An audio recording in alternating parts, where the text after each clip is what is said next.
If you are after an actual makeup tutorial, you just found the right video. So I'm thinking taupe tones. So this is where we're gonna go today. And I actually like to swatch them and kind of keep them on my cheek for a little while. It kind of keeps me inspired and it keeps that color palette right there and it keeps me on the right color track. Even if your eyeshadow base is completely transparent, take a little time and even it out. It's gonna make such a difference with how it wears and even how your eyeshadow applies. I wouldn't be able to see if there was a clump in this, obviously. And then when I would go to tap eyeshadow on top, I could have a big lumpy, patchy mess. So just take a little time and take a dense brush. Just tap that evenly across the eye. I'm gonna start with a little bit of powder foundation, and I know that this is gonna be in my undertone, but it's gonna give me some coverage. It's gonna cover up some freckles. And powder foundation is just so much easier than concealer because we don't really have to blend it and we don't have to really worry about it as much. If you've never tried powder foundation this way, this is your sign. We're gonna keep this out because we're gonna wanna use it later. It's another amazing tip. We're gonna go in with our Total Taupe Artist Color Pencil from Makeup Forever now. And we're gonna apply this all over our lid, but I want you to notice something already. I'm not putting any finesse into this because I'm gonna add shadow on top. But one thing I am gonna do is work one eye at a time because this will set. That is the perfect taupe. Make sure you wipe your brush off. We don't want to dull this with the powder foundation just yet, and we're gonna start to tap that and transition it into the socket. Just gonna smooth it out a little bit. But it's gonna be so much easier, like I mentioned, to work one eye at a time because if we start working with this too much and it dries down, it's gonna become patchy. Now I'm gonna do a little mixture of these two colors. Love this palette, by the way. And I'm just gonna tap that on top, make sure it's staying nice and cool, and then transition just a little bit more with those two shades.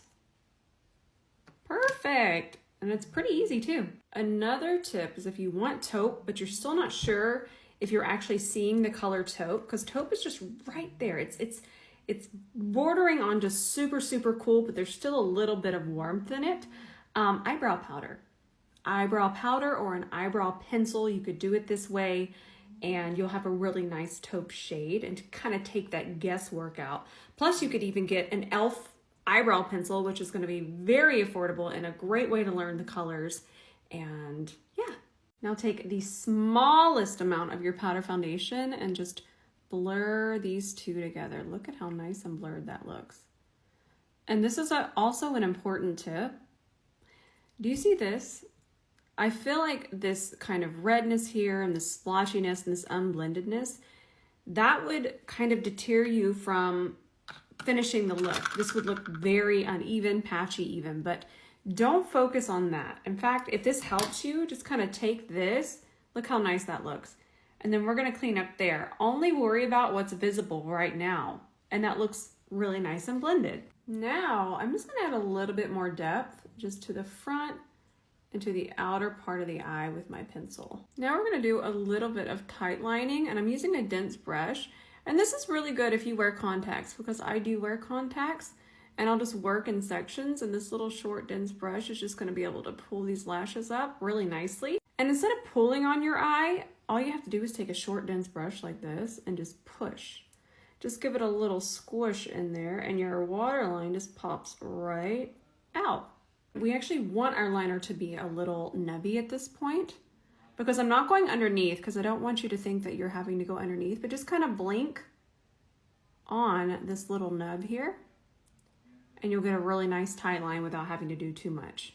Now we're gonna grab our E26 bent liner brush and we'll just really soften the lash line. One of the reasons I love this particular liner that I'm using is because it doesn't dry extremely fast. And it gives us a little bit of time to move it around, but just on the top lash line. I'm not gonna worry about our wing right now.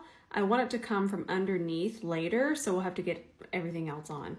Now I am gonna do a half lash, but I wanna curl the lash, only because I want to curl the front part. I feel that it helps a half lash flow just a little bit better.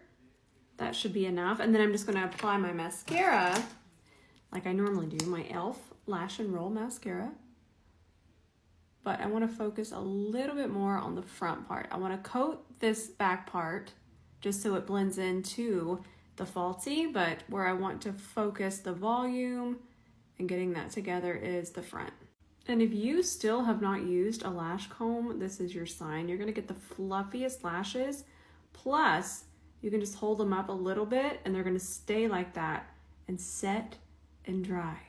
Let's pop on our little half lash. It's actually gonna help to turn to the side to apply this. These are from Taupe Lashes, and the style is Side Hustle. Now let that get acquainted with your eye. It needs adjusted because it's a little too far down here. Just a hair, but it needs to dry down a little bit more.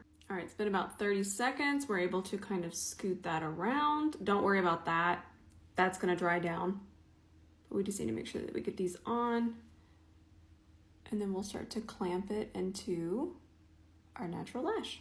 I filmed something else, so I have my foundation and concealer on, but let's grab that powder foundation again.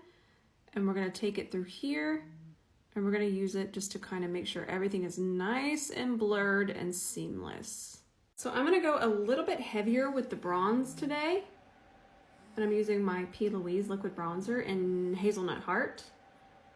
It's a little bit more red, but not too warm. There we go. And then I always put it here, but not for shape, for flow. We're gonna stamp this on. Get yourself a brush that doesn't flop back and forth.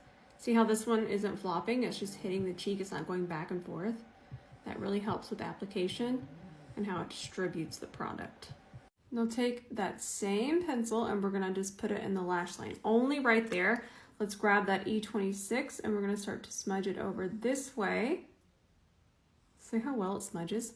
And then I wanna create a wing from underneath. Now I'm gonna take that taupe liner and just smudge the black a little bit under here.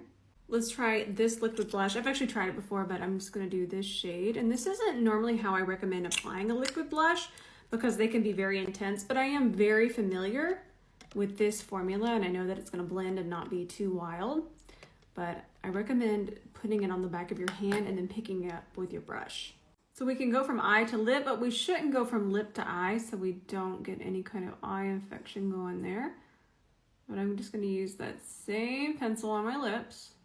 Then I'm gonna use this J-Cat Lip Tonics in Pebbles BFF. Look at how pretty this is. I love it. And here's our finished look. If you made it to the end of this video, thank you so much for watching.